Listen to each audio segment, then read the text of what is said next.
Today I will show you a thriller, action film from 2010, titled The Next 3 Days. Spoilers ahead.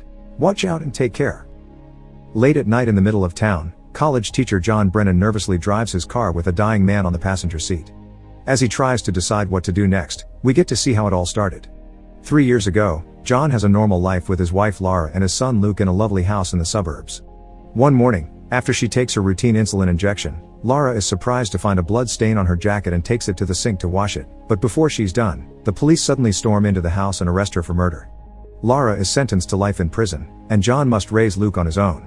But John doesn't give up. He continues to pay a lawyer to appeal her case and regularly visits Lara in prison with Luke, who doesn't pay much attention to his mother when she tries to connect with him. 3 months ago, John goes over the evidence with his lawyer again. Lara swears there had been another woman she bumped into and made her lose her button, but there's not enough proof to send the cops searching for her. There is however a lot of evidence against Lara. A coworker saw her leaving the scene, the victim's blood is on her clothes, and her fingerprints are on the murder weapon. The lawyer points out that no matter what they believe, Lara is never getting out, so John fires him. Afterward, he visits Lara to give her this news, and she guesses as soon as she sees his crying face, causing her to have a breakdown. Later that night, John gets a call saying Lara has been sent to the hospital. After arguing with the cop and the doctor, he's finally allowed to see her for a few minutes, and he finds her handcuffed to the bed and with a bandage around her wrist that gives him a clue of what she did. At that moment, John decides he'll do anything he can to get Lara out of jail, even if he needs to go down the illegal route. He starts by reading books about prison breaks and arranges a meeting with former inmate Damon Pennington, who escaped from jail 7 times. Damon doesn't believe John's story about this being college research, but he gives him a few tips anyway in exchange for some money. Look for things that break up the prison's daily routine, have a destination already in mind that doesn't attract tourists, plan how to get there in advance, stay away from stations and airports, leave from another state, find good fake documents, and pay everything with cash. This means he'll need a decent amount of money to last him around 5 years. The 2 most difficult parts will be 1, dealing with Pittsburgh's bridges because since 9/11 they have learned to lock up the city in 15 minutes, and 2, being ready to leave his parents for good and kill if necessary. As soon as John returns home, he takes over a wall to begin sketching his plan with a map, pictures, clues, and calculations. Whenever he visits Lara in jail, he pays attention to details like the elevator having a keyhole, workers coming over to fix a leak on the ceiling, and which trucks stop by every day. John grows so desperate that he even looks at all this information on his laptop while teaching his classes, and puts his house on sale to get the money needed for their future. In order to get the fake papers, John begins going to a shady neighborhood to buy OxyContin and asks the dealers for any contacts that know how to do good passports. It takes him a few tries until he finds a guy that tells him to go to a bar to find the right man, and John accidentally falls into a trap where they told him to go there to get mugged. All this is watched by Mike, a strange guy sitting at the bar. He returns to the shady neighborhood a few days later and this time, he's followed by 2 bikes. When he gets home, he hears the doorbell ring and finds Mike there, offering him his services. John gives him some photographs and some money in advance before asking Mike not to return to his house ever again. He'll do the pickup at another location. Mike agrees and reminds John that if he doesn't arrive on time, John should flee. His next step is buying a gun and asking the seller how to use it. When Wednesday comes, he goes to the agreed location to meet with Mike, and stays waiting there even after noticing the time is late. After a car parking nearby leaves, Mike finally shows up and scolds John for staying so long since that car that left had been a cop.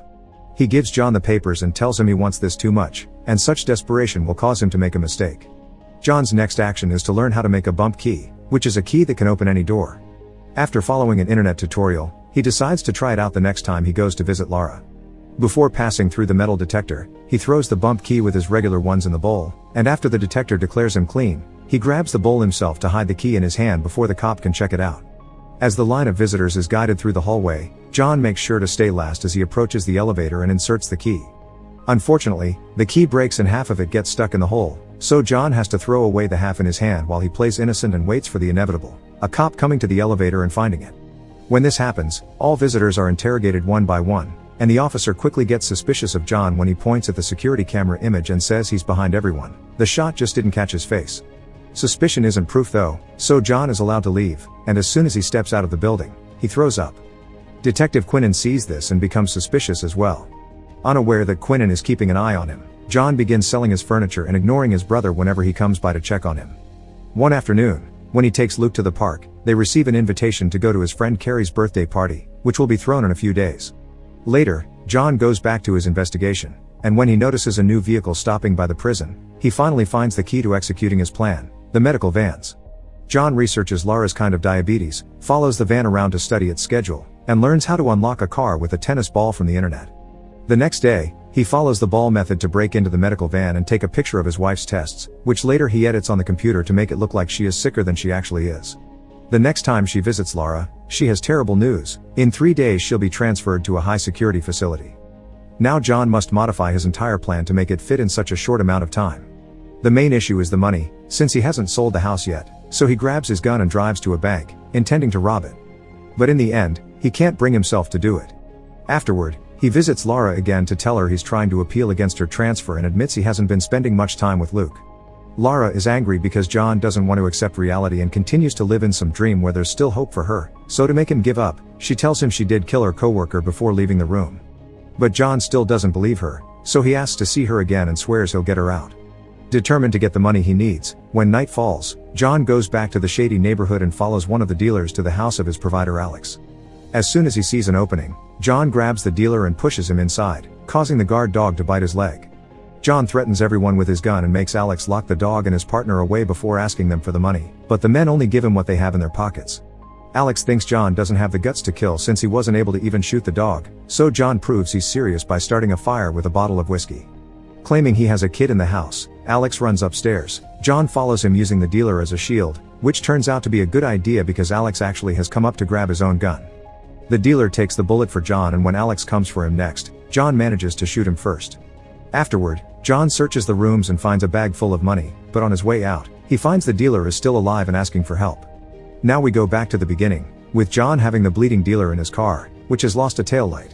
He considers taking him to a hospital, but before he can make up his mind, the dealer dies. John gets rid of him by leaving his body at a bus stop, then goes to a particular parking lot to make a cut on the fence. Alex's house burns down and the police come to investigate, finding blood on the floor and the pieces of the broken taillight as clues. Meanwhile, John spends the night at his parents' place, so when his father goes to put his bag away, he finds the plane tickets and guesses what John is planning to do. The next morning, John makes sure Luke gives his grandparents a good hug since it'll be the last one, and John's father gives him a hug as well, wishing him a heartful goodbye.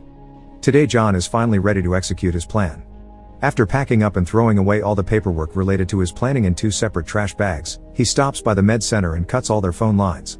Then he breaks into the van and replaces Lara's blood tests with the ones he falsified before dropping Luke at Carrie's birthday party. Before leaving, he tells the girl's mother that Luke has his grandparents' number in his jacket in case John runs late. At the hospital, they see the fake blood results, and since they can't call the lab to double check, the doctor requests Lara to be transferred so she can be kept under observation. Meanwhile, the cops use the broken taillight to get the car model and track it back to John, so they go check out his house and find the weird state of what used to be his planning wall. When they get a call from the station saying Lara is being transferred to the hospital, the detectives ask for escorts and rush to the hospital too, guessing John's intentions. But John arrives at the hospital before them and gets into Lara's room by wearing a coat and pretending to be a doctor. Threatening the cops with his gun, he gets them to uncuff Lara before tying them up, but Lara refuses to leave with him. So in order to make her change her mind, John offers his phone so that she can call Luke and tell him neither of his parents is coming back.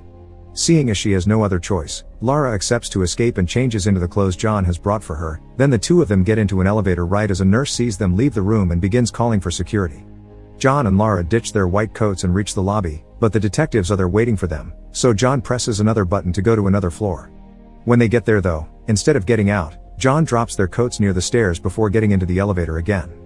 Now the cops think they took the stairs to the parking lot and run there, but the couple actually has gone back to the lobby, leaving through the front door. Once they reach the streets, John turns over his jacket so they can join a group of Pittsburgh Penguins fans that are heading towards the station. They manage to get on the subway before the detectives catch up with them, but because John knows cops will be waiting for them at the next station, he suddenly pulls the emergency brake. He and Lara get off the train, which has stopped right beside the parking lot John visited the other night. They sneak in through the hole he cut on the fence and get in the car John had already stashed there. They manage to cross the first bridge in time, so the next step is to pick up Luke. Unfortunately, there's a little detail John missed and only finds out when he stops at Carrie's house. The party is at the zoo, and they haven't come back yet. While the cops investigate John's neighborhood and find the trash bag with his planned papers, John drives to the zoo, only to change roads at the last minute. He doesn't think they can pick him up in time before they close off the roads, so they could leave Luke to be picked up by his grandparents and come for him in the future. Lara hates the idea and opens the car door to expose her head to the road, refusing to live without her child. After almost crashing against a truck, John stops the car and reconnects with Lara, accepting to go for their son after all. They drive to the zoo, and after picking Luke up, they need to find a way to cross the checkpoint without being found. Thankfully, John gets an idea. He stops by the train station and picks up an elderly couple to offer them a ride. Guards at the checkpoint are only searching for a young couple with a kid for now, so they manage to cross safely. After dropping the elders in town, they go to a Canadian airport and pass through passport control right before their pictures appear on the wanted list, and thanks to a change of shifts, the new guard doesn't know they're inside. The cops put together the paper pieces they found in John's trash and find a picture of Haiti, so they send a team to stop all flights to that country, to no avail. Quinnen realizes then that they only found half of the plan because this bag was left behind by John on purpose with a fake clue to delay them. Meanwhile, the family safely boards a plane to Venezuela. A few days later, John and Lara are happily living in Caracas with Luke. Detective Quinnen returns to the scene of the crime with a new theory. The night of the murder, it had been raining, and nobody took that into account. Lara had said that she found the murder weapon, which was a fire extinguisher, on the floor and moved it so it wasn't on the way, and that was how she got blood on her jacket. She never saw the body, but on her way out, she bumped into the killer and lost a jacket button that was never found to be used as evidence. But if that day rained, the water could have dragged the button down the drain. Quinnen checks the drain and doesn't find it, but the button is right there, barely out of his reach. Lara has been innocent all along.